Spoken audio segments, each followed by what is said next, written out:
Taste the Daily. Chengalpattu மாவட்டம் கூடுவாஞ்சேரியில் 100க்கும் மேற்பட்ட குடியிருப்புகளை வெள்ளம் சூழ்ந்ததால் பொதுமக்களின் இயல்பு வாழ்க்கை முடங்கியுள்ளது. இது குறித்த கூடுதல் விவரங்களை செய்தியாளர் டெல்லி பாபுவிடம் கேட்கலாம். வணக்கம் டெல்லி பாபு, கூடுதல் விவரங்கள்.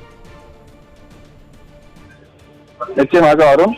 தமிழகத்தில் வடகிழக்கு பருவமழை தொடங்கிய நிலையில் வங்கக்கடலில் உருவான புதிய காற்றழுத்த பகுதியின் காரணமாக தமிழகத்தில் செங்கல்பட்டு, சென்னை, காஞ்சிபுரம் உள்ளிட்ட பல்வேறு மாவட்டங்களில் கனமழை பெய்யும் என வானிலை ஆய்வு மையம் அறிவித்திருந்தது.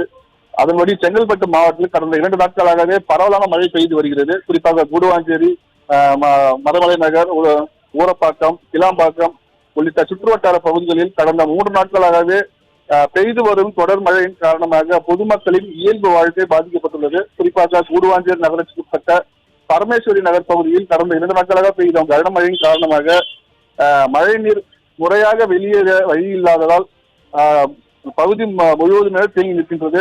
இதனால் அந்த பகுதியில் உள்ள சுமார் 100க்கும் மேற்பட்ட குடியிருப்புகளுக்குள் வெள்ள நீர் புகுந்துள்ளது. சாலைகளில் முற்றிய அளவுக்கு மேல் தண்ணீர் தேங்கி நிற்பதால் பொதுமக்கள் மிகுந்த சிரமத்திற்குள் ஆகி வருகின்றனர். மேலும் சாலையோரங்களில் நிறுத்தப்பட்டிருந்த இருசக்கர வாகனங்கள் தண்ணீரில் மூழ்கி சேதமடைந்துள்ள காட்சிகளை நம்மால் பார்க்க முடிகிறது. தேங்கி நிற்கும் நீரால் கொசு உற்பத்தி அதிகரித்துள்ளதுடன் விஷப்பூச்சிகள் மற்றும் பாம்புகளின் நடமாட்டமும் அதிக காணப்படுவதால் அப்பகுதி மக்கள் அச்சத்தில் உள்ளனர்.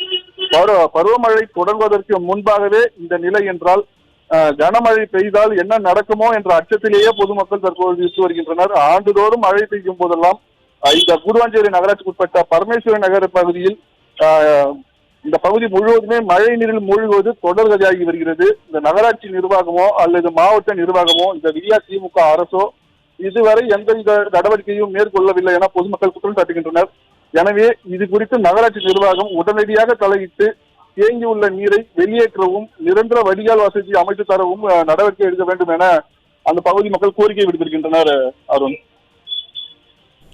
தகவலுக்கு நன்றி டெல்லி பாபு.